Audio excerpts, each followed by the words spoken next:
Olá, meu nome é Juan Adolfo Branco, falo em nome do IPEP, Instituto de Pesquisa em Psicanálise e Psicopatologia de Brasília. Eu venho aqui agora falar sobre psicoterapia e psicanálise, mostrando que há diferenças importantes entre as duas abordagens. Vou falar primeiro da psicanálise, que é o meu campo de trabalho. Então, a psicanálise reconhece que existe um inconsciente, tá?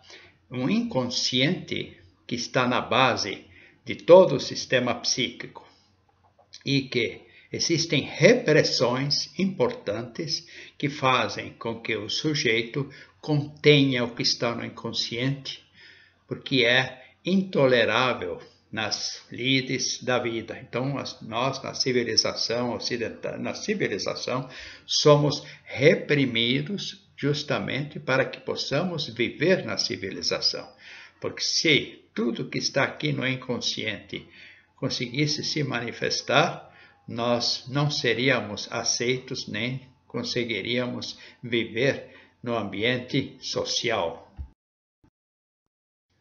A psicanálise reconhece como relevantes temas como o complexo de Édipo, que significa que o nosso psiquismo ele é organizado a partir do encontro com mãe e pai no processo do desenvolvimento psíquico-sexual. Numa idade já ainda bem pequena, em torno dos 3 a 5 anos, a criança faz escolhas importantes para a sua vida. De modo geral, ela está identificada com a mãe e, ao mesmo tempo, entra a figura paterna que precisa ser reconhecida. Então, o menino vai ter que ver o pai como diferente da mãe e, idealmente, deve se identificar com o pai e desejar a mãe, né? Mantendo ao mesmo tempo uma identificação importante com a mãe. Já a menina que já é identificada com a mãe, tal como o menino era, né? Deve deslocar um pouco dessa libido para o pai e desejá-lo, né? E nesse desejo e nesses processos identificatórios que são intensificados ou reduzidos, se organiza o complexo de Édipo. E posteriormente isso tem que ter uma boa solução no período de latência infantil, que é a partir dos 6 anos, mais ou menos, né, que a criança precisa passar a lidar com esse desejo e esses processos de identificação de modo a deixar de descarregar nos seus objetos de amor essa carga libidinal tão poderosa que estava presente durante o período edípico. A psicanálise trabalha com associação livre, ou seja, o sujeito vem e fala sem censura tudo que lhe vem na hora à mente durante a sessão. Não deve haver nenhuma interferência, na medida do possível, no sentido de tirá-lo dessa associação, porque é no meio da associação livre que vão surgir os sinais indicativos, as palavras, os sintomas, os conteúdos indicativos do sofrimento psíquico.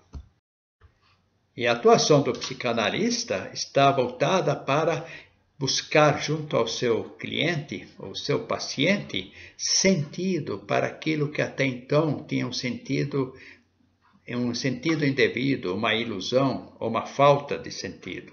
Então, uma construção que é feita dentro do processo analítico para que cada sujeito que ali está encontre um caminho melhor para lidar com a realidade do que antes existia para ele. Então, a psicanálise não tem o propósito de ajustar a pessoa ao ambiente. E este é um grande desafio da psicanálise, porque as instituições, de modo geral, querem que a pessoa se adeque à sociedade prevalecente sem questioná-la. Então, as crianças deveriam, em tese, se submeter radicalmente, por exemplo, a uma escola competitiva, porque seria esse o modelo, e a criança não poderia escapar disso. o trabalhador teria que se submeter radicalmente a modelos motivacionais que ali estejam no trabalho, sem questionar isso. Deveria, então, sempre você estar bem confortável e feliz, mesmo quando se sente oprimido. E a psicanálise vai ver que talvez você tenha que conviver num ambiente que é difícil de suportá-lo, mas reconhecendo que a felicidade não está nessa condição.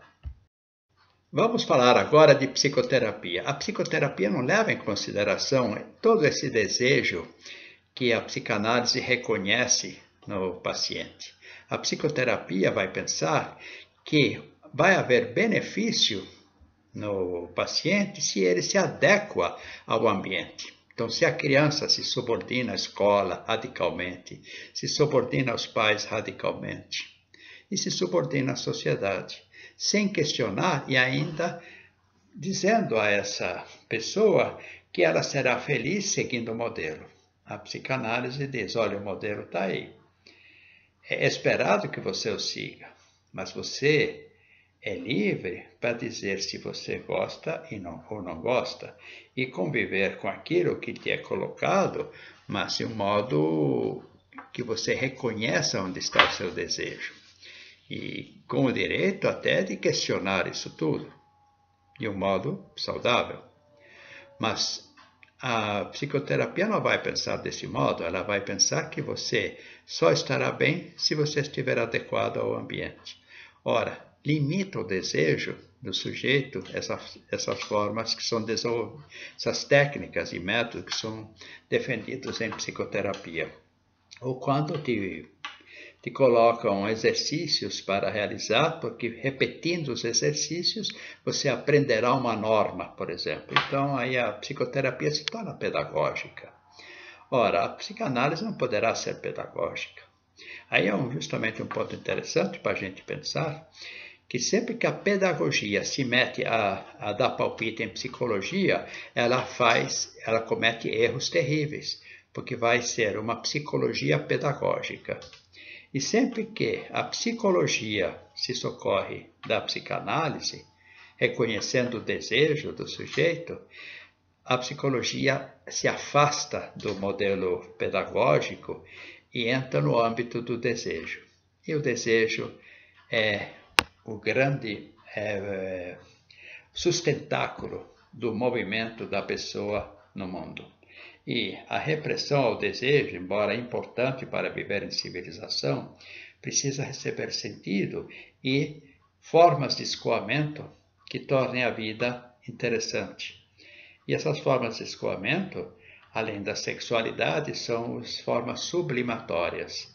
Ou seja, quando encontramos um modo de fazer alguma coisa na cultura que seja interessante, criativa e que contribua para a arte, para a ciência, são criações.